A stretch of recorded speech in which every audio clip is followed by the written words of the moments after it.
ఒక మంచి హిట్ కోసం చాలా కాలంగా ఎదురు చూస్తూ ఉన్నాడు మెగా కుర్రాడు వరుణ్ తేజ్. దర్శకుడు మేర్లపాక గాంధీది కూడా అదే పరిస్థితి. వీళ్ళిద్దరూ కలిసి చేసిన సినిమా కొరియన్ కనకరాజు. క్రేజీ ప్రోమోలతో ప్రేక్షకుల్లో ఆసక్తి రేకెత్తించిన ఈ చిత్రం ఇప్పుడు థియేటర్లలోకి దిగింది. దీని విశేషాలేంటో ఇప్పుడు చూద్దాం పదండి. మొదటిగా కథ విషయానికి వస్తే, కనకరాజు అంటే వరుణ్ తేజ్ ఆంధ్రప్రదేశ్లోని అనంతపురం జిల్లాలో పెనుగొండకు చెందిన ఒక కుర్రాడు. ఆ ప్రాంతంలో చెక్క భజన బృందాన్ని నడిపిస్తూ జీవిస్తూ ఉంటాడు. మహాకోపిష్టి అయిన అతను తన జోలికి వచ్చిన ఎవ్వరినీ వదిలిపెట్టడు. అతను ఒక గొడవ తర్వాత అరాచకంగా ప్రవర్తించడం మొదలు పెడతాడు. అప్పుడే అతడికి దెయ్యం పట్టిందని తెలుస్తుంది. కానీ అది కొరియన్ దెయ్యం అని తెలిసి అందరూ అవాక్కవుతారు. పెనుగొండలో ఉండే కనకరాజుకు కొరియన్ దెయ్యం పట్టడం ఏంటి?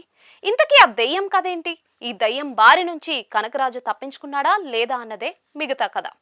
కథనం విశ్లేషణ విషయానికి వస్తే, మేర్లపాక గాంధీ వినోదానికి పేరుపడ్డ దర్శకుడు. వెంకటాద్రి ఎక్స్ప్రెస్ రాజా సినిమాల్లో అతను ఎంతగా నవ్వించాడో అందరికీ తెలిసిందే. కామెడీ పండే కథ కుదిరితే అతను ట్రెండీ వినోదంతో చెలరేగిపోతాడు అనడానికి ఈ సినిమాలే ఉదాహరణ. కానీ ఆ తర్వాత తన బలాన్ని విడిచిపెట్టి భిన్నంగా ఏదో చేయాలని ట్రై చేసి కృష్ణార్జున యుద్ధం, లైక్, షేర్, సబ్స్క్రైబ్ చిత్రాలతో ఎదురు దెబ్బలు తిన్నాడు. అయితే ఈసారి మాత్రం అతను తన బలాన్ని నమ్ముకున్నాడు. కామెడీ మీద గురి పెట్టాడు. అందుకోసం నేల విడిచి సామె ఏమీ చేయలేదు. తెలుగు సినిమాల్లో ఎన్నోసార్లు చూసిన మారుతి సహా చాలా మంది దర్శకులు అరగదీసేసిన హారర్ కామెడీ జానరే ఎంచుకున్నాడు. కాకపోతే ఎప్పుడు చూసే లోకల్ దెయ్యాలను కాకుండా కొరియన్ దెయ్యాన్ని తన కథలోకి తీసుకురావడమే ఈ సినిమా స్పెషాలిటీ. సినిమా రొటీన్ గానే అనిపించినా సరే, ఈ కొరియన్ టచ్ వల్ల కాస్త భిన్నమైన సినిమా చూస్తున్న ఫీలింగ్ కలుగుతుంది. ఇక కామెడీ రాయడంలో, తీయడంలో తనకున్న పట్టును మళ్ళీ చూపించిన మేర్లపాక గాంధీ కొన్ని పేలిపోయే ఎపిసోడ్లతో ప్రేక్షకులను బాగానే నవ్వించాడు. ఇది ఆహా ఓహో అనిపించే సినిమా కాదు, కానీ కాలక్షేపానికైతే డోకా లేదు. తెలుగులో చాలా త్వరగా ప్రేక్షకులకు మొనాటని తెప్పించేసిన జానర్లలో హారర్ కామెడీ ఒకటి. ఈ జానర్ సినిమా అనగానే ఒకే రకమైన కథలు తెరకెక్కడంతో జనాలకు విసుగొచ్చేసింది. లీడ్ క్యారెక్టర్లలోకి దెయ్యం దూరి అందరినీ ఒక ఆట ఆడుకునే కథలకు తెలుగులో లెక్కేలేదు. కొరియన్ కనకరాజు కూడా ఇలాంటి సగటు హారర్ స్టోరీనే. కాకపోతే గాంధీ కొరియా నుంచి వచ్చిన ఒక దెయ్యం ఆత్మ అనంతపురం కుర్రాడిలోకి చేరడం అనే పాయింట్తో మార్కులు కొట్టేశాడు. ఇందుకోసం ఆ ప్రాంతంలోని కియా కార్ కంపెనీతో పెట్టిన కనెక్షన్ అయితే హైలైట్. దెయ్యంతో ముడిపడ్డ సినిమాలంటేనే లాజిక్లతో పని లేదు కాబట్టి కొరియన్ దెయ్యం అనంతపురం కుర్రాడి ఒంట్లోకి చేరడం, ఆ తర్వాత జరిగే పరిణామాల నేపథ్యంలో కొంచెం కన్వీనియంట్ గానే కథా కథనాలు రాసుకున్నాడు గాంధీ.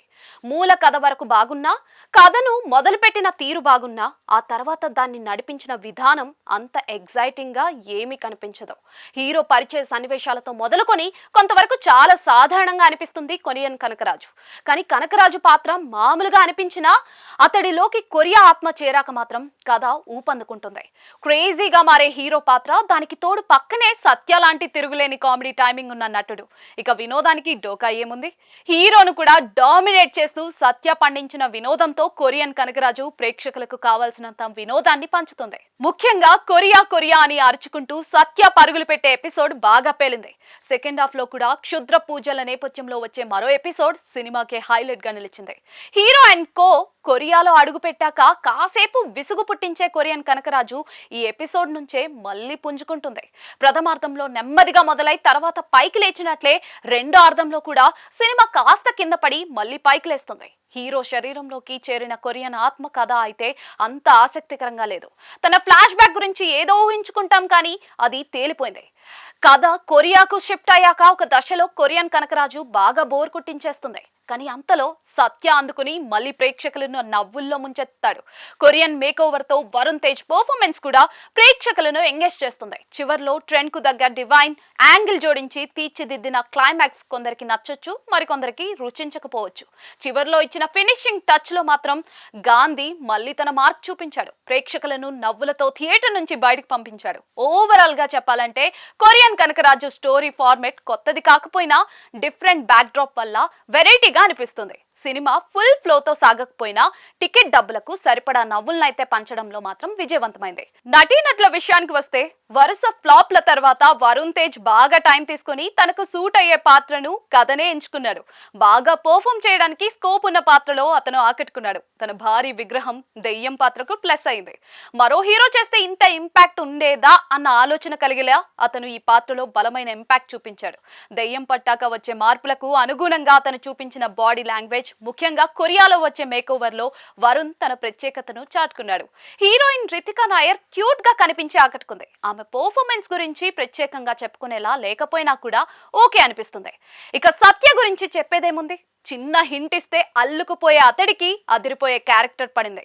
తన హావభావాలు, కామెడీ టైమింగ్ పేలిపోయాయి. కొరియన్ దయ్యంగా చేసిన నటుడు మామూలుగానే అనిపిస్తాడు.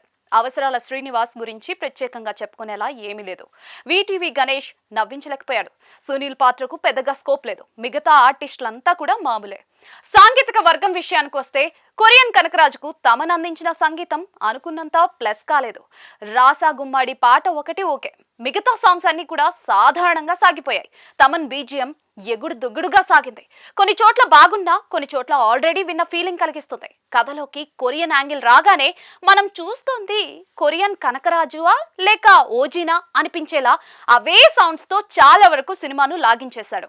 పైగా అక్కడక్కడ వరుణ్ తేజ్ బాడీ లాంగ్వేజ్, హావభావాలు కూడా పవన్ కళ్యాణ్ ను గుర్తు చేయడంతో ఈ ఫీలింగ్ ఇంకా పెరుగుతుంది. మనోజ్ రెడ్డి ఛాయాగ్రహణం కలర్ఫుల్ గా సాగింది. విజువల్స్ ఆద్యంతం ఆకట్టుకుంటాయి. సినిమాను మంచి క్వాలిటీతో నిర్మించారు. ప్రొడక్షన్ వాల్యూస్ కూడా బాగున్నాయి. ఇక writer cum director Merlapaka Gandhi తన తొలి 2 చిత్రాల స్థాయిలో కాకపోయినా మంచి ఎంటర్టైనరే తీశారు. అతను ఎంచుకున్న కాన్సెప్ట్ బాగుంది. కొన్ని కామెడీ ఎపిసోడ్లను బాగానే తీశాడు. తన డైలాగులు కూడా బాగున్నాయి. ఈ మధ్య సోషల్ మీడియాలో పాపులర్ అయిన సీనియర్ ఎన్టీఆర్ అమెచ్యూరిస్ పంచ్ డైలాగ్ మీద పంచ్ పేల్చడం తన సెన్స్ ఆఫ్ హ్యూమర్ కు నిదర్శనం. తన రాతలో తీతలో కొన్ని లోపాలున్నప్పటికీ, ఒక కంప్లీట్ ఫిల్మ్ తీయకపోయినప్పటికీ గత 2 సినిమాల్లా ఈసారి బోర్ అయితే కొట్టించలేదు. చివరిగా కొరియన్ కనకరాజు నవ్వించే ఫారెన్ దెయ్యం. రేటింగ్ 5కి 2.75 ఇవ్వచ్చు.